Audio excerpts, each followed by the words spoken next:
Assalamualaikum warahmatullahi wabarakatuh. Apa kabar semuanya? Kembali lagi bertemu dengan saya Meita Ratu. Semoga teman-teman semua sehat walafiat. Alhamdulillah, saya sehat, keluarga juga sehat. Sekarang masuk musim panas di Kanada, khususnya di provinsi British Columbia tempat saya tinggal. Video kali ini saya akan berikan update terkini mengenai situasi lapangan pekerjaan di provinsi saya, khususnya British Columbia atau BC, dan juga saya akan memberikan informasi tentang seperti biasa ya, bagaimana caranya Anda melamar pekerjaan atau dokumen apa yang diperlukan. Banyak sekali pertanyaan yang masuk ke YouTube atau ke video saya yang terakhir, nanti saya juga akan jawab. Tapi intinya, kalau Anda mau kerja di Kanada, di any province, provinsi manapun, maka Anda harus belajar untuk mengerti dulu dokumennya apa aja yang diperlukan. Bukan hanya sekedar untuk apply kerjaan, tapi Anda harus tahu izin kerjanya itu bagaimana. Memang yang paling em, apa ya, yang paling enak itu kalau masuk ke Kanada itu lewat jalur sekolah. Tapi kan juga tidak semua orang punya uang untuk bayar uang sekolahnya atau punya tabungannya. Nah, jadi banyak orang yang mau shortcut langsung kerja. Nah, itu hati-hati ya. Harus pelajarin dokumen-dokumen apa yang diperlukan, juga harus mengerti baca website. Dan rincian-rincian yang ada di website itu persyaratannya apa aja harus dimengerti. Jadi Anda harus bisa bahasa Inggris yang lumayan levelnya tinggi untuk bisa mengerti isi website tersebut. Saya akan share website ini, nanti juga description, linknya akan saya taruh di bagian description, ya.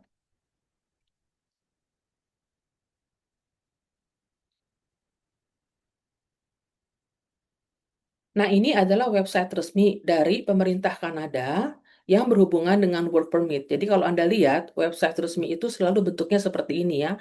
Ada benderanya Government of Canada. Biasanya kalau Anda ngetik canada.ca juga bisa langsung masuk ke sini. Nah, Anda bisa langsung masuk ke daerah work permit, jadi canada.ca, Immigration and Citizenship, Work in Canada. Nah, setiap orang yang mau kerja di Kanada ini harus belajar dulu nih dari website ini, mengerti persyaratannya apa aja. Tidak bisa hanya langsung apply dan terus tanya-tanya ke saya. Bukan saya nggak bisa jawab atau saya nggak mau jawab, tapi intinya Anda sendiri harus mengerti proses dokumen apa saja yang diperlukan, sehingga Anda tidak tertipu, tidak terjebak dengan orang-orang yang berniat buruk dengan mengatakan, "Oh, kamu bisa saya terima kerja kalau kamu bayar segini," dengan kebohongan-kebohongan seperti itu, ya, jangan. Jadi Anda harus punya kemampuan membaca website ini dan mengerti dokumen apa saja yang diperlukan, oke? Nah, urutannya semua ada di sini, baca satu persatu.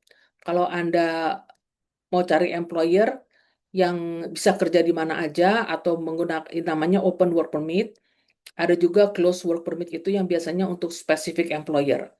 Nah, ini semua section per sectionnya sudah dijelaskan oleh pemerintah. Jadi dibaca, siapa aja yang bisa apply, gimana caranya. Setelah apply itu kamu harus gimana, prepare for arrival kalau kamu udah nyampe di Kanada itu gimana. Dan kamu kapan mulai kerja, kalau udah mulai kerja itu seperti apa. Dan ingat ya, salah satu tips yang saya kasih, karena saya bekerja sebagai employment consultant, dan informasi ini penting banget.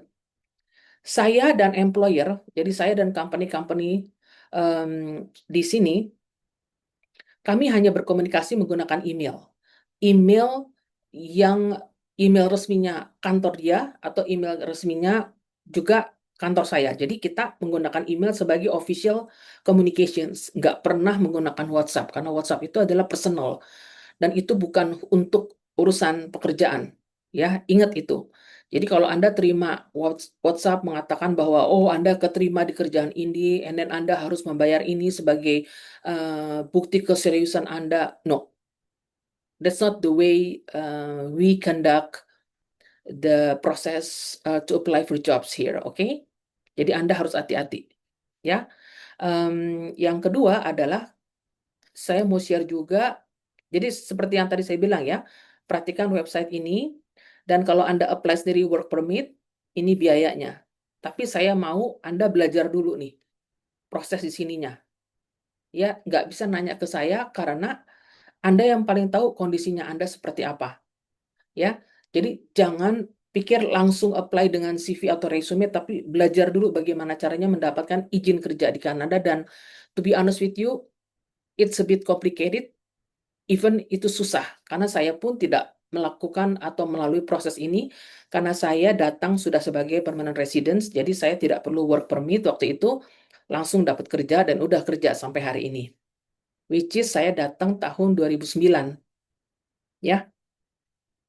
Oke, untuk upah minimum, nah ini adalah upah minimum yang terkini, dan ini di provinsi British Columbia.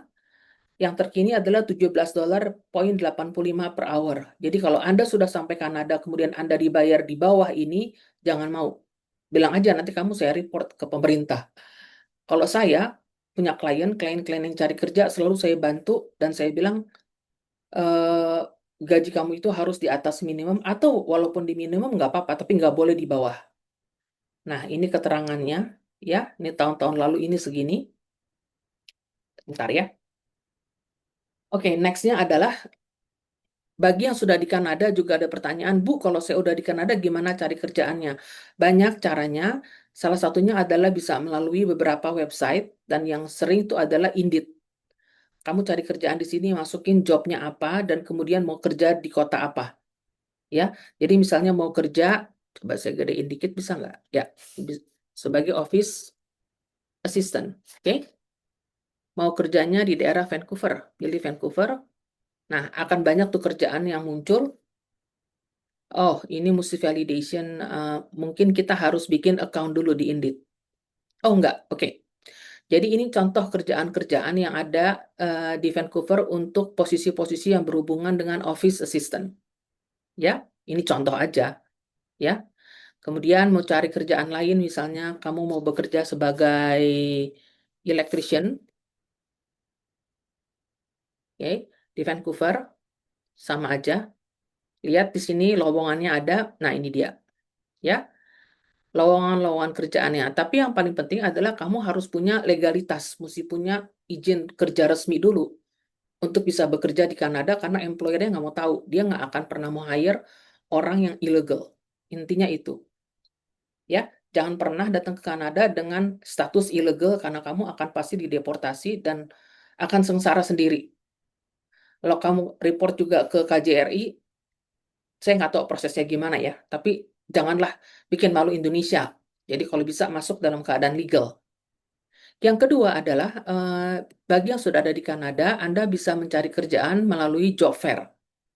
Nah, website yang sering memberikan informasi mengenai job fair itu adalah Eventbrite.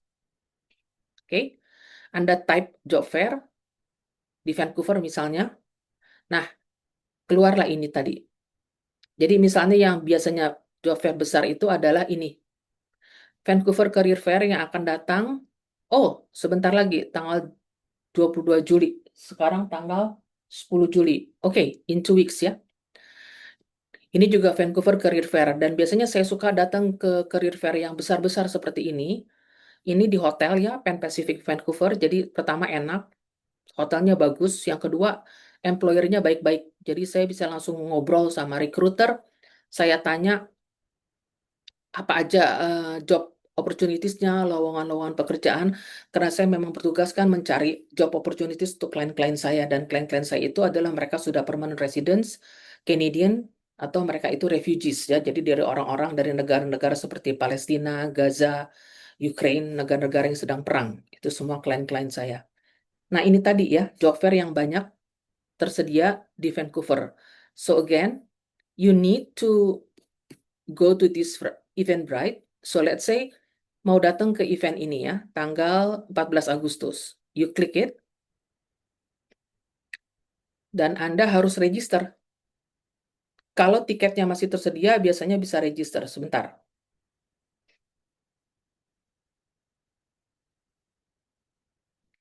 Oke, belum bisa register, mungkin belum tersedia. Nanti biasanya udah deket-deket Agustus. Oh, ini dia. Oke. So, get tickets. Nih. Nah, biasa isi semua informasi. Ya, ini nggak bayar. Jadi semua career fair itu nggak bayar. Mostly nggak bayar ya. Nah, kamu isi ini perlu tiket satu. Misalnya saya isi nama saya, last name, email address-nya, confirm email, and then you register. Oke, ini untuk orang-orang sebenarnya yang berada di Kanada itu, ya artinya untuk orang-orang yang berada di Kanada dan dia punya legalitas untuk bisa bekerja. Karena kalau dia ketemu dengan employer, pasti employer pertanyaan pertamanya adalah kamu punya legalitas nggak untuk bisa kerja di Kanada. Jadi mereka selalu tanya dokumennya apa aja untuk bisa kerja di Kanada ya. Jadi jangan sampai kamu ilegal terus datang ke career fair, waduh bahaya itu. Karena kadang-kadang di career fair juga, sorry saya mesti bolak-balik lihat karena takut ada yang ngetok. Karena di career fair juga kadang-kadang ada polisi yang juga sedang ngerekrut. Jadi kayak kita misalnya apa, Polri ya, Polri itu lagi ngerekrut orang untuk mau masuk jadi polisi gitu loh. Nah, kalau kita bilang kita ilegal, langsung lah kita ditangkap. Jangan ya, jangan sampai gitu. Jadi sekian, sementara ini video singkat saya. Mudah-mudahan berkelanjutan. I'm back to office, agak sedikit banyak kerjaan karena kita juga terpengaruh dengan ekonomi yang gonjang-ganjing karena Trump Amerika. Tapi ya alhamdulillah so far so good, nggak ada masalah sih saya dan tetap artinya kita juga mengalami banyak PHK bagi beberapa kantor yang mereka berpusat di Amerika. Jadi saya membantu klien-klien yang kena PHK, juga klien-klien yang baru datang dari negara-negara perang. Itulah tugas saya, yang membantu bukan mencarikan pekerjaan, mempersiapkan mereka. Jadi membantu mereka kalau mereka mau ikut training, kalau mereka perlu bimbingan gimana caranya Bu, kalau misalnya mau interview atau resume saya tolong dilihatin bagus atau enggak, atau kurang apanya, itu saya review. Itulah tugas saya kira-kira. Nah, mudah-mudahan bermanfaat. Insya Allah saya bikin konten-konten lain yang lebih spesifik. Nanti kalau ada pertanyaan disampaikan aja di bagian komen juga. Itu bisa jadi bahan topik saya untuk video berikutnya. Terima kasih, sehat-sehat semuanya, dan mudah-mudahan bagi yang ingin bekerja di Kanada dimudahkan, tetap semangat, dan yang paling penting, tips dari saya harus legal, jangan cepat percaya dengan para calo-calo yang menawarkan berbagai macam janji dan menyuruh Anda untuk membayar, karena pada dasarnya bekerja di Kanada itu tidak membayar apapun. Saya bekerja di non-profit organization funded by the government. Klien-klien saya juga mendapatkan free program, free service dari kita, nggak ada yang bayar-bayar.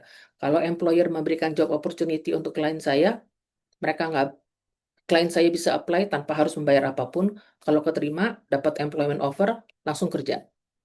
Jadi hari ini saya menerima beberapa email, ada klien saya udah keterima, oke good, biasanya saya update file-filenya mereka, tanpa bayar.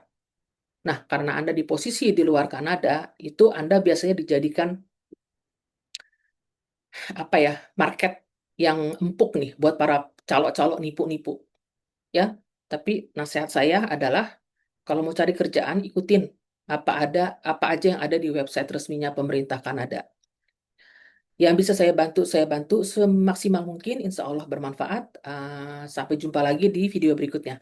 Assalamualaikum warahmatullahi wabarakatuh.